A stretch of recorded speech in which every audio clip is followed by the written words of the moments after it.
sala inatukumbusha lolote mfanyalo lifanyeni kwa moyo kama kwa Bwana wala si kwa wanadamu. Wakolosai sura ya 3 aya ya 23. Wakolosai sura ya 3 aya ya 23. Mwajiri naye anapaswa kutambua kuwa mamlaka aliyonayo si ruhusa ya kumdhalilisha wengine. Umesikia nyie? Ninyi mmeajiri house girl, mashamba boy, tafadhali nafasi yako siyo ya kudhalilisha mwajiriwa wako. Hapana. Sio, yani si kwamba kwa sababu ni bosi sasa mdhalishi, hapana.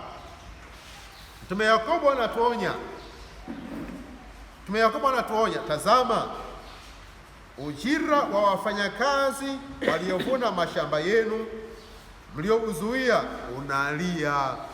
Nasikia?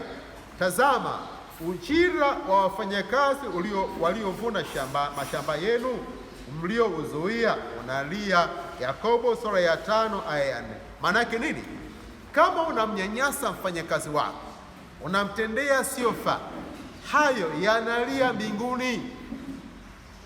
Binti kila siku analia, anafanywa ukatili, hapewi mshahara. Jamani, hii dhambi inalia mbinguni. Inalia mbinguni. Ndio maana hii hao waliovuna shamba lako, maana yake ni mfanyakazi wako huyo anayekuhudumia.